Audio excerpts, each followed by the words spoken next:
Hello বন্ধুরা, প্রথমেই সকলকে জানাই শুভ নববর্ষ। গতকাল ছিল পয়লা বৈশাখ, আর পয়লা বৈশাখের দিনকে নতুন জামা কাপড় পরে একটু ভুরিভোজ না করতে গেলে হয় বলো তো? তাই দুপুরবেলা আমি, দিদি, জিজু আর সোনামা চলে এসেছিলাম ভূতের রাজা দিল বর সোদপুর ব্রাঞ্চে।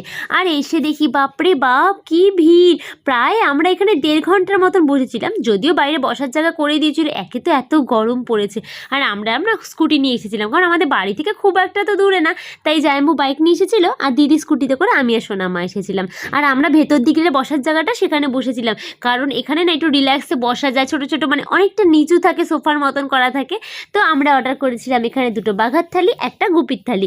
আমি যেহেতু মাটন খাওয়া ছেড়ে দিয়েছি, তাই আমারটা ছিল চিকেন থালি।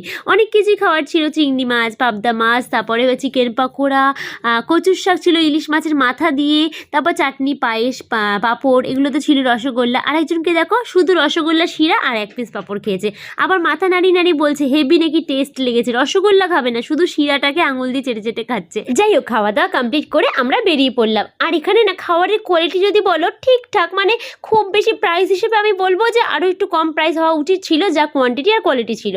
তারপর আর কি চললাম বাড়ির পথে। বাবা মাকে অনেকবার বলেছিলাম আসার জন্য, শরীর ভালো না তাই আসেনি বলে খাবার প্যাক করে নিলাম। আচ্ছা, তোমাদের নববর্ষ কীরকম কাটলো জানিও কিন্তু।